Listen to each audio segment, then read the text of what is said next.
parce que Padiri, c'est un papa que j'apprécie beaucoup. Je l'ai beaucoup côtoyé avant ou après, comme pendant ou après sa nomination. J'ai eu à faire beaucoup avec lui pour le compte de Wazalendo. Il en est le même témoin. Je l'appelais même papa, parce que je l'aime bien. Mais moi, je suis intransigeant. Ce que je vous ai dit, quand il s'agit du Congo, je ne réfléchis pas deux fois. Même si c'était mon père qui trahissait, je le dénoncerai. Et il est témoin, il est conscient de ce que j'ai dit, mon papa, là où il est, avec plus de 70 ans d'âge. Et Padiri, qu'est-ce qui m'amène à remettre en cause son niveau de patriotisme? Il a reçu la mission d'organiser de manière professionnelle le Wazalendo. Et pour cette mission, il a reçu les moyens. Parce que qui donne mission donne moyen. Ouais. Obligatoirement sur le plan militaire et sur le plan administratif. Et ces moyens ne sont pas des moyens aussi négligeables parce que dans un intervalle de 6 mois, il a reçu 8 millions de dollars spécifiquement affectés pour la cause de la réorganisation de Wazalendo, sans compter les frais de fonctionnement et une enveloppe salariale qui lui est versée chaque mois pour le compte de tous les travailleurs qu'il a pu engager. Mais je sais vous dire que si Padiri pouvait réorganiser en 2 mois une brigade, ça signifie que dans les 8 mois pour lesquels il a reçu l'argent pour organiser le Wazalendo, il aurait pu organiser 8 brigades équivalent à pas moins de 20 000 hommes. Vous voyez? Et d'ailleurs, c'est beaucoup, puisque 20 000 hommes, parce qu'une brigade contre 3 500, une brigade organique bien intégrée, c'est 3 500 hommes. Tout le monde peut faire le calcul. 3 500 fois 8, ça fait autour de 28 000 hommes. Alors, si moi, j'abuse dans mes propos, le général Padiri, ayant reçu l'argent, je le confirme, m'a mis sur mon cœur 8 millions de dollars, n'est-ce pas, remis par 8 tranches, n'est-ce pas, dont 5 millions reçus directement par l'entremise de son comptable, et 3 millions qui sont passés par un autre circuit que lui-même maîtrise, mais moi je connais ce circuit. Il peut nous dire combien il a produit comme élément Wazalendo recyclé, disponible pour le front.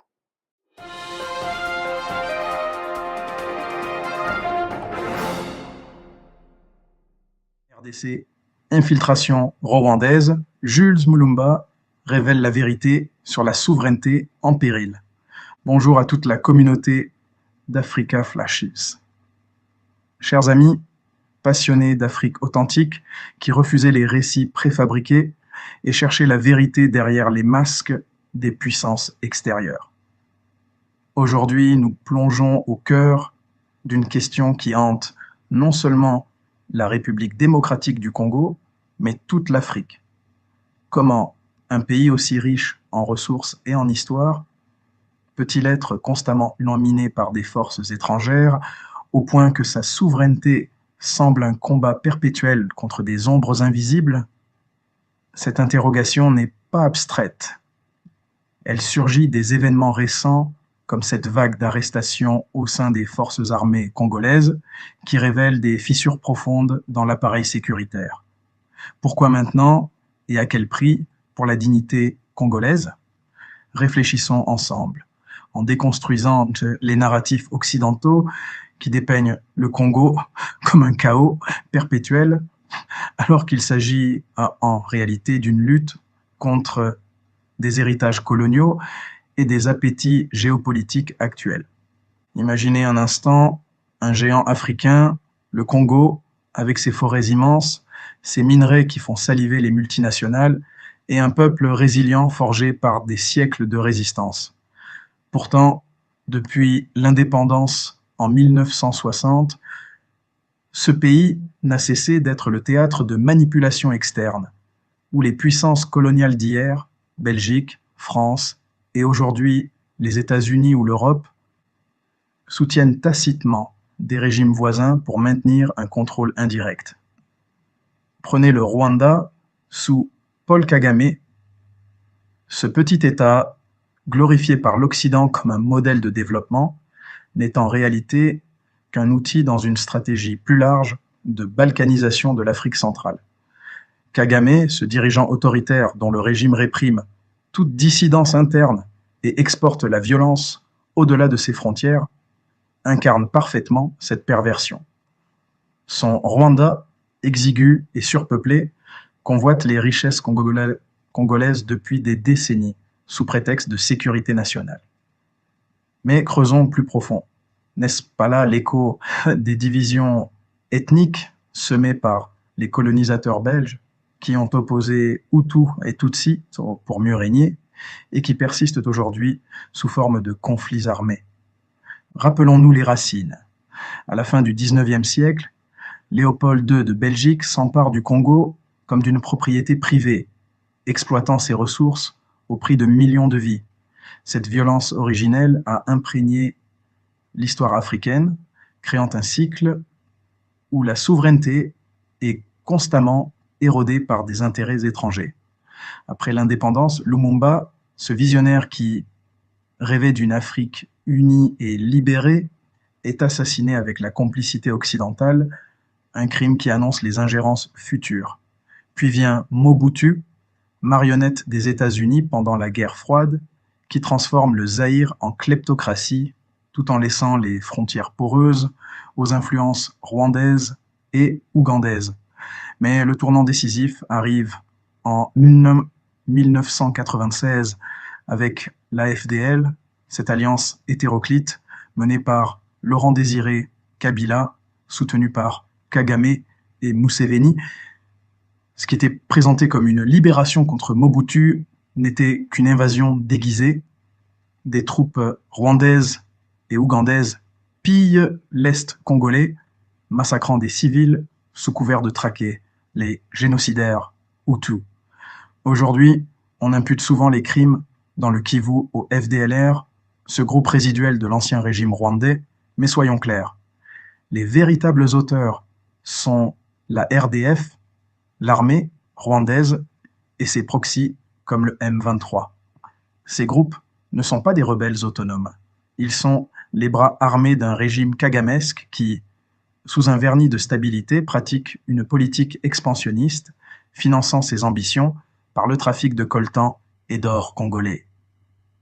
Cette vague d'arrestations récentes au sein des FARDC, des généraux comme Christian Ndaiwel, Frank Ntumba ou encore Mayanga, n'est pas un simple nettoyage interne.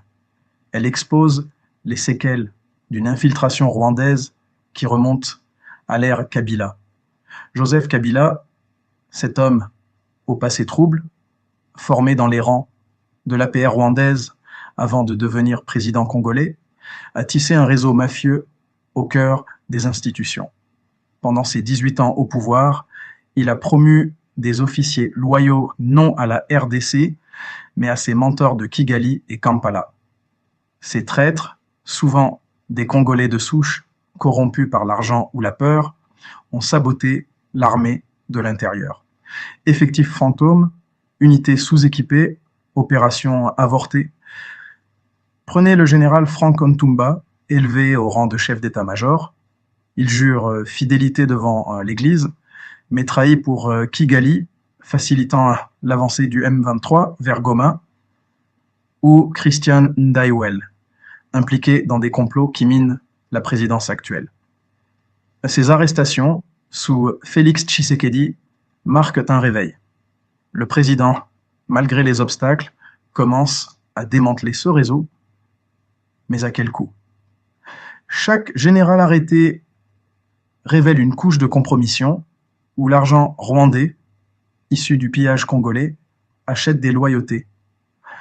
Pensez à la dynamique de pouvoir ici, le Rwanda de Kagame, avec sa population dense et ses ressources limitées, ne survit qu'en parasitant le Congo. Démographiquement minuscule, géographiquement étriqué, il envie le géant voisin pour ses terres fertiles et ses minerais. Kagame, ce dictateur qui étouffe toute opposition, emprisonnant des dissidents comme Victoire Ingabire ou assassinant des critiques à l'étranger, utilise le M23 comme un outil de déstabilisation.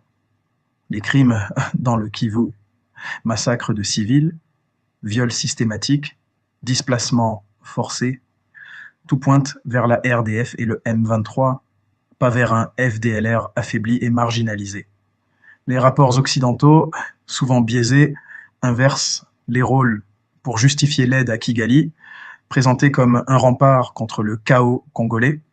Mais déconstruisons cela. N'est-ce pas l'Occident qui, par ses multinationales comme Glencore ou Apple, profite du chaos pour extraire à bas prix les minerais essentiels à nos smartphones? Cette hypocrisie masque une réalité géopolitique. Les États-Unis soutiennent Kagame pour contrer l'influence chinoise en Afrique, tandis que l'Europe ferme les yeux sur les violations des droits humains au nom de la stabilité régionale. Et que dire des Wazalendo, ces volontaires pour la défense de la patrie? Ils incarnent la résistance populaire, un écho aux mouvements anticoloniaux comme celui de Simon Kimbangu qui prêchait l'indépendance spirituelle et politique. Mais même eux sont infiltrés. Le général Padiri Boulenda, initialement perçu comme un patriote, est accusé de détournement de fonds destinés à leur encadrement, 8 millions de dollars évaporés, bloquant la formation de brigades qui pourraient anéantir l'agression rwandaise. Mayanga, arrêté sous de faux prétextes de coup d'État, avait osé dénoncer ces malversations. Ces divisions internes rappellent les stratégies coloniales, divisées pour régner en semant la corruption parmi les élites locales. Pourtant, les vrais Wazalendo persistent, des figures comme Dominique ou Jean-Marie Ouamoussaba, qui tiennent les lignes de front malgré le manque de munitions. Leur bravoure questionne pourquoi l'État congolais, avec ses ressources, ne les arme-t-il pas pleinement? La réponse gît dans les réseaux kabylistes persistants qui bloquent là les réformes pour perpétuer le chaos profitable. Historiquement, cette infiltration n'est pas nouvelle. Sous Kabila père, assassiné en 2001, probablement avec la complicité rwandaise, le Congo devient un champ de bataille pour les guerres mondiales africaines, impliquant 9 pays et causant des millions de morts. Joseph Kabila succède, mais son allégeance réelle est à Kigali. Il nomme des officiers rwandophones, tolère le pillage et signe des accords comme ceux de Lusaka qui légitiment l'ingérence étrangère. Aujourd'hui, sous Tshisekedi, élu en 2018 malgré les fraudes alléguées, le Congo tente de reclaimer sa souveraineté. L'état de siège dans l'Est, les alliances avec la SADC, Afrique du Sud, Tanzanie, et les arrestations signalent un shift. Mais les enjeux géopolitiques pèsent. La Chine investit massivement dans les mines, défiant l'Occident, qui riposte via des proxys comme Kagame. Ce dernier, en envahissant l'Est sous couvert de traquer les FDLR, vise à créer un grand Rwanda informel, exploitant les divisions ethniques héritées du colonialisme. Réfléchissons aux implications pour l'Afrique entière. Si le Congo tombe, c'est la souveraineté continentale qui vacille. L'UA, souvent impuissante, échoue à condamner fermement Kigali, piégé par les narratifs occidentaux qui peignent Kagame en héros post-génocide. Mais le génocide de 1994, bien que tragique, ne justifie pas l'agression perpétuelle contre un voisin. Au contraire, il masque les crimes rwandais au Congo, estimés à 6 millions de morts depuis 1996. Déconstruire cela, c'est défendre la dignité congolaise, un peuple qui, malgré la pauvreté imposée, produit des résistants comme les Wazalendo ou des intellectuels qui questionnent le système.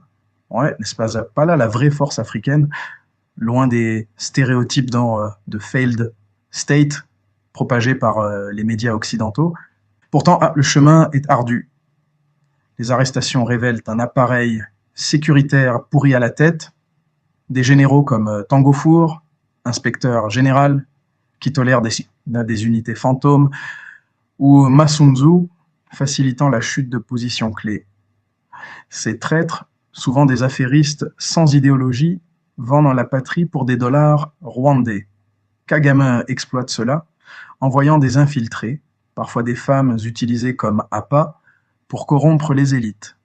Cette guerre asymétrique, où le mensonge et la manipulation priment sur la force brute, écho aux tactiques coloniales.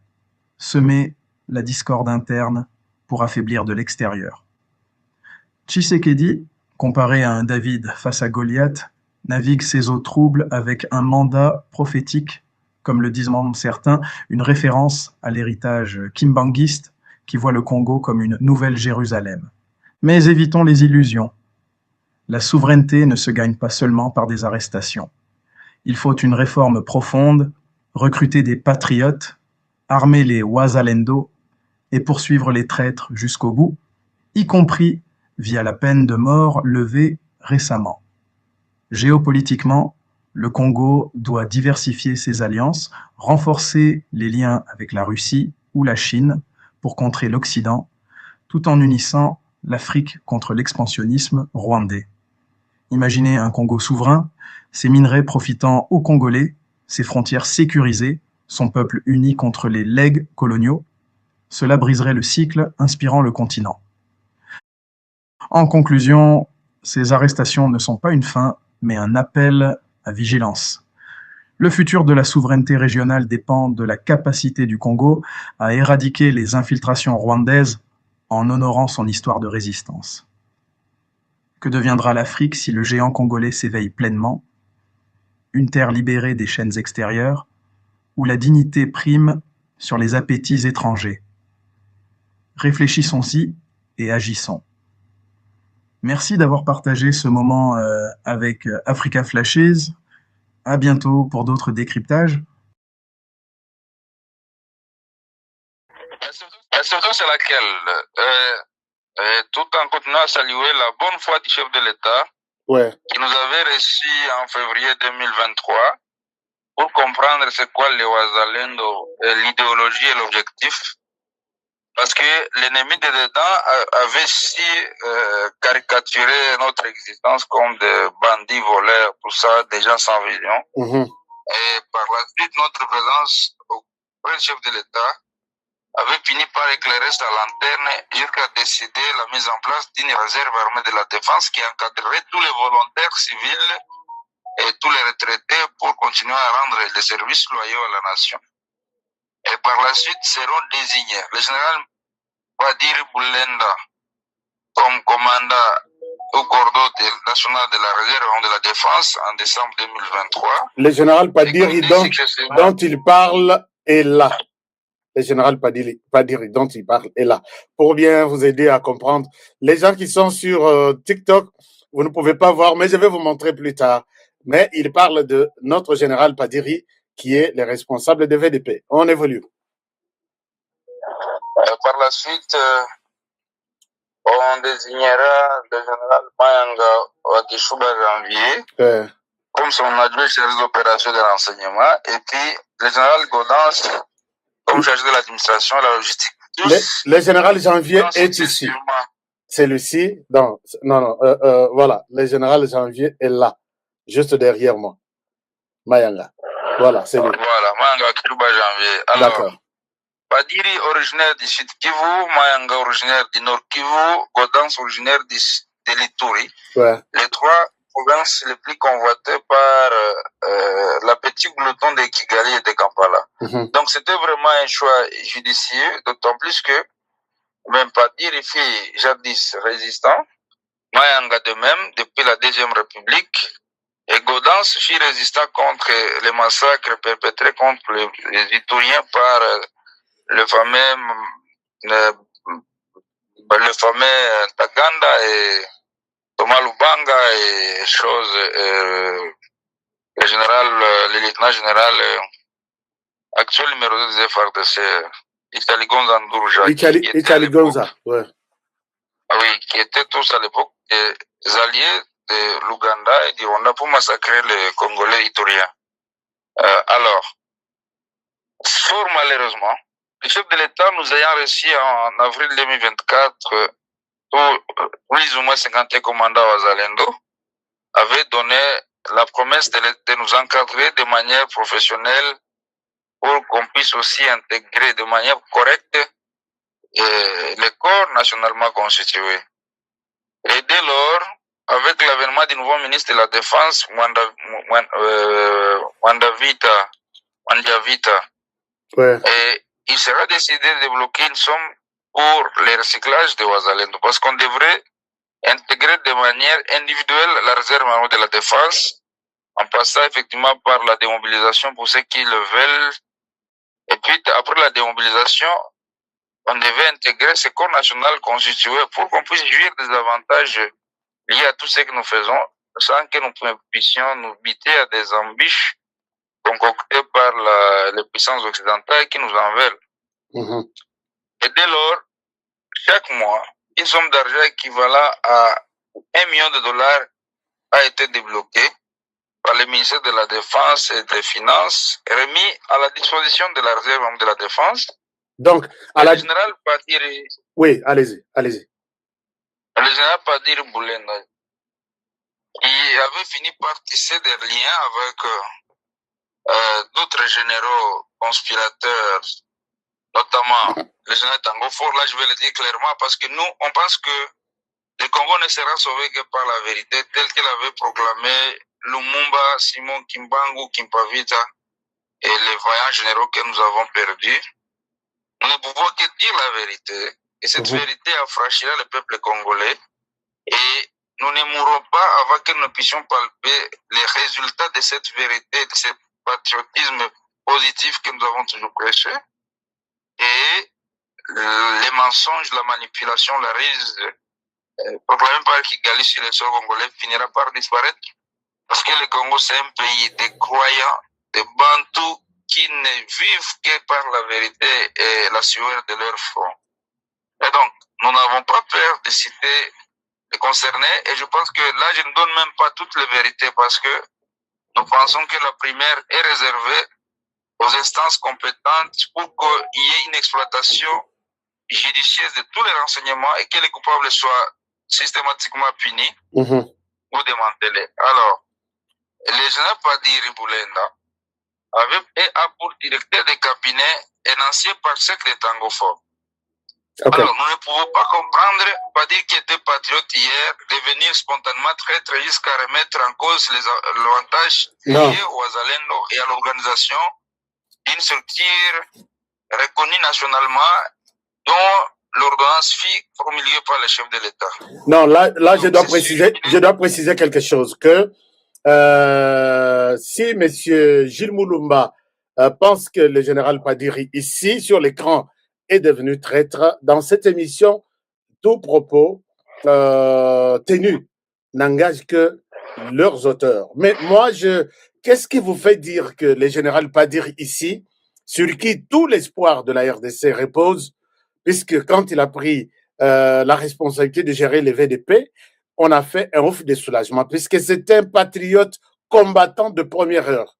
Alors, qu'est-ce qui vous fait dire cela? Est-ce que vous en avez de preuves? Des preuves, j'en ai, parce que Padiri, c'est un papa que j'apprécie beaucoup. Je l'ai beaucoup côtoyé avant ou après, comme pendant ou après sa nomination. J'ai eu à faire beaucoup avec lui pour le compte de Ouazalendo. Il en est le même témoin. Je l'appelais même papa, parce que je l'aime bien. Mais moi, je suis intransigeant. Ce que je vous ai dit, quand il s'agit du Congo, je ne réfléchis pas deux fois. Même si c'était mon père qui trahissait, je le dénoncerai. Et il est témoin, il est conscient de ce que j'ai dit, mon papa, là où il est, avec plus de 70 ans d'âge. Et Padiri, qu'est-ce qui m'amène à remettre en cause son niveau de patriotisme? Il a reçu la mission d'organiser de manière professionnelle le Ouazalendo. Et pour cette mission, il a reçu les moyens. Parce que qui donne mission donne moyens. Obligatoirement sur le plan militaire et sur le plan administratif. Et ces moyens ne sont pas des moyens aussi négligeables, parce que dans un intervalle de 6 mois, il a reçu $8 millions spécifiquement affectés pour la cause de la réorganisation de Ouazalendo, sans compter les frais de fonctionnement et une enveloppe salariale qui lui est versée chaque mois pour le compte de tous les travailleurs qu'il a pu engager. Mais je sais vous dire que si Padiri pouvait réorganiser en 2 mois une brigade, ça signifie que dans les 8 mois pour lesquels il a reçu l'argent pour organiser le Ouazalendo, il aurait pu organiser 8 brigades équivalent à pas moins de 20 000 hommes, voyez, Et d'ailleurs, c'est beaucoup, puisque 20 000 hommes, parce qu'une brigade contre 3 500, une brigade organique bien intégrée, c'est 3 500 hommes. Tout le monde peut faire le calcul. 3 500 fois 8, ça fait autour de 28 000 hommes. Alors, si moi, j'abuse dans mes propos, le général Padiri, ayant reçu l'argent, je le confirme, m'a mis sur mon cœur 8 millions de dollars, n'est-ce pas, remis par 8 tranches, n'est-ce pas, dont 5 millions reçus directement par l'entremise de son comptable, et 3 millions qui sont passés par un autre circuit que lui-même maîtrise, mais moi je connais ce circuit. Il peut nous dire combien il a produit comme éléments Wazalendo recyclés disponibles pour le front. Là, peut-être, je vais retirer mes propos et présenter mon indulgence vis-à-vis de lui. Alors, j'affirme haut et fort, il est tombé dans la mafia kabyliste, et d'autant plus qu'il aille aussi à travailler avec lui. Et je me dis qu'il y a une mouche qui pique les compatriotes congolais pour qu'ils tombent trop bas. Et surtout que beaucoup plus sont recrutés en leur faisant voir que les dialogues Doha, Washington, je ne sais pas, Luanda, Nairobi, vont accoucher des mixages, de brassages comme jadis dans les temps.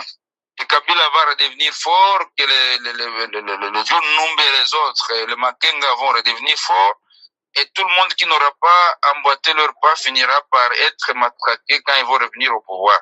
Et ceci met en difficulté ceux qui pouvaient même être tenaces, d'autant plus que ceux qui prêchent ça, ce sont des généraux et des officiels qui sont encore stables à Kinshasa, qui touchent encore des milliers de dollars de la République, qu'ils utilisent pour détourner l'attention de ceux qui sont patriotes. Et donc, c'est comme ça que Padiri a été sensibilisé, recruté, et il a reçu pour mission de ne rien faire pour les Wazalendo, parce que la remontada de Wazalendo est synonyme de la fin de cette guerre. 28 000 hommes Wazalendo recyclés, bien pris en charge par le chef de l'État comme nous l'a promis. Mais si HK, je vous le dis, en toute vérité, que cette guerre ne ferait pas des semaines. Même Kigali en est conscient. Kigali en est conscient que 10 000 hommes, 20 000 hommes, 30 000 hommes Wazalendo, c'est équivalent à toute l'armée rwandaise. Et pour nous, un Mouzalendo vaut 10 000 militaires, 10 militaires rwandais. Si nous avons donc 30 000 hommes, il faut au moins 300 000 hommes rwandais pour nous faire face. Ce qui est pratiquement impossible, parce que sur le plan budgétaire, sur le plan potentialité, sur le plan marge de manœuvre pour le recrutement, le Rwanda n'en a pas cette capacité. Et donc, si Padiri est arrivé jusqu'à ce point, c'est qu'il n'est plus avec nous. Et Mayanga va hausser les tons. En haussant les tons, selon nos renseignements, il sera le ministre de la Défense, Mandia Vita, va inviter la réunion, convoquer une réunion où Padiri et Mayanga se confrontent et où le général Tango Fort est invité. Recevant la mission du ministre de la Défense pour faire l'inspection par rapport à ces fonds, le général Tango Fort ne fera absolument rien. Et comme Mayanga avait tapé les points sur la table, et il va finalement être victime d'une médisance, de la calomnie et de fabrication des renseignements injustes pour se faire humilier et arrêter comme nous l'avons vécu dans la nuit du samedi au dimanche de la semaine passée. Donc c'est une vérité crue. Pour bien vous comprendre, Mayanga, constatant que l'argent, 8 millions de dollars, n'ont rien fait, et il a essayé de dénoncer ça. Maintenant, sur base de cette dénonciation, il a été arrêté et puis envoyé aussi en prison, où lui aussi est impliqué dans les détournements. Non, je dis qu'il n'est pas impliqué parce que nos sources de renseignements bien fiables nous signifient la contestation de ces fonds détournés, n'est-ce pas, et faisant même l'objet d'une convocation d'une réunion par le ministre de la Défense, Mandia Vita.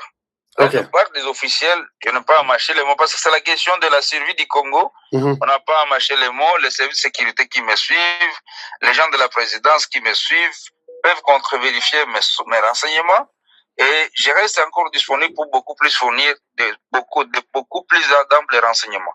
Parce que le Congo doit être sauvé par nous et par cette vérité, par notre engagement patriotique que nous prenons depuis nos aïeux, le Lumumba et les autres que j'ai cités ici là. Et je sais bien vous dire que en l'arrêtant. On a créé une fausse alerte, une tentative de coup d'État contre le chef de l'État et certains des médias de nos compatriotes qui pourtant hier étaient bien adulés sont tombés trop bas comme sous l'époque de Chirimwami où ils avaient commencé par créer des folles rumeurs et je vous remercie parce que vous prenez le temps de vérifier quand vous avez mal informé l'opinion, vous n'hésitez pas à retirer les propos. Ouais. Chirimwami en avait été victime et je sais vous dire que la folle rumeur qui circulait sur Chirimwami avant sa mort, le général Padiri, par l'entremise de son fils qui était fabriqué Mouzalendo à l'Est, eh bien lui, un certain Moucha, un certain colonel qui était à l'Est, ce sont eux qui fabriquaient des folles rumeurs qui les répandaient dans les réseaux sociaux pour falsifier Chirimwami, pour le caricaturer. Et quand il est mort, la plupart des Congolais sont tombés dans l'erreur de le prendre pour un traître. Pourtant, nous, on perdait un ancêtre de la résistance. C'est la même chose. Tout ce qui a circulé dans les réseaux sociaux, c'est le labo du général Padiri Boulenda qui a fabriqué ça. Et on va imputer à Mayanga les motifs de tentative de coup d'État et qu'il aurait amené des gens depuis Goma jusqu'à Kinshasa pour faire ça. Pourtant, pour les champs de Mayanga et toutes les fermes de Mayanga à Massissi ont été confisquées par l'M23. Mayanga dispose de 3 maisons à Goma, une maison au centre-ville, derrière Hill Africa, à 2 niveaux, confisquée par l'M23 qui loge les officiels rwandais parce que proche de la frontière. Mayanga dispose d'une maison à Himbi, confisquée par l'M23. Mayanga dispose d'une maison à Kituku, confisquée par l'M23. Toutes les vaches du général Mayanga ont été tuées par les RDF. Tous les véhicules qu'il y avait dans son enclos, autour de 2-3 véhicules, ont été pris en otage par l'M23. Sa famille vit dans la clandestinité sans pareil, sauf qu'il avait pu sauver dernièrement ces 2 femmes qui sont arrivées difficilement à Kinshasa en passant par des camouflages jusqu'à atteindre Dar es Salaam avant de prendre le vol vers Kinshasa, avec 3 garçons mineurs d'âge qui sont ces cadets, qui sont venus accompagner leur maman, et ce sont eux qui ont été arrêtés avec leur papa au motif qu'ils devaient faire le coup d'État avec leur père, et humiliant, les services qui les avaient arrêtés les avaient remis spontanément à la maison, et on a maintenu en détention le général Mayanga et ses gardes-corps qui ne disposaient que de 2 armes. Pendant l'arrestation, on avait arrêté le général Mayanga avec 2 armes parce qu'il est confiant en lui, il n'a jamais trahi la patrie, il n'a peur de personne.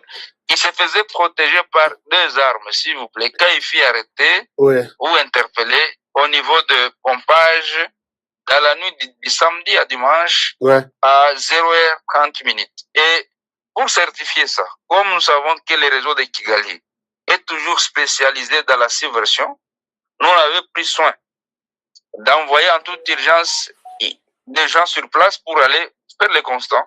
Je sais vous certifier que 10 minutes après l'arrestation, nous, on avait envoyé quelques gens aller vérifier, parce que nous n'avons jamais soutenu les traites. Voir l'état des lieux, si réellement il était en train de vouloir faire un coup d'État. Et je sais vous certifier que, à l'arrivée de notre équipe, on avait constaté effectivement le retour de 3 enfants mineurs et du saccage. On avait saccagé la maison de Mayanga et on n'avait aucune trace d'une arme supplémentaire en dehors des 2 armes qu'il gardait à la maison et 2 autres qui gardaient sa 2e épouse. Mais là, je dois peut-être intervenir pour dire que est-ce que vous pensez que les services de sécurité qui ont mis la main sur Mayanga, ici sur l'écran, se sont trompés ou ils sont allés l'arrêter arbitrairement sans raison? Il n'y a pas de fumée sans feu. Voici comment ça fonctionne. Comment l'ennemi, avec son réseau, c'est pourquoi j'ai commencé par étayer le système de fonctionnement de l'ennemi et toutes ces stratagèmes qu'il utilise. On commence par créer des fausses rumeurs. Et puis on crée des faux témoins qui sont effectivement impliqués dans les services de sécurité. Parce que j'ai bien commencé par vous dire que Kabila a façonné l'armée, Kabila a façonné des généraux, Kabila a façonné des officiers supérieurs qui sont disséminés à travers la République. Et la preuve, c'est que un ex-chef d'état-major général, hier, promis plusieurs fois par les chefs de l'État, qui jurait par fidélité devant la chair à l'église, pasteur de son État, et chargé de la maison militaire chef de l'État, qui est le conseil stratégique du chef de l'État. Dans notre pays, on l'appelle le chef de cabinet militaire chef de l'État ou le chef d'état-major militaire intégré dans le cabinet chef de l'État. Un chef de renseignement militaire, DEMIAP, le général-major Ndaïwan. Quand toutes ces trois têtes compromettent les intérêts de la nation. Allez-y comprendre ce que nous avons au bas de l'échelle. C'est foutu. La RDC, la tête est pourrie. Donc, sur le plan armé, ça, je l'ai déjà dit que c'est impossible de voir ça dans un pays. C'est impossible. Tout à fait. Et je sais vous le confirmer. Parce que nous, on est aussi spirituels. Le chef de l'État congolais subsiste parce qu'il a une mission prophétique pour ce pays. Et Dieu lui a donné ce courage comme celui de David, ce courage comme celui de Samson, pour affronter les mots. N'est-ce pas? C'est comme si ici, il faut le dire de la manière correcte, nous sommes dans une situation comparable à celle de Josué descendit plutôt en enfer pour aller arracher la clé au diable. Donc là c'est l'Armageddon en d'autres termes que nous vivons au Congo, là où un chef d'État est en train de naviguer, n'est-ce pas, dans un océan plein de crocodiles et de caïmans en fait. Voyez, ou dans une forêt pleine de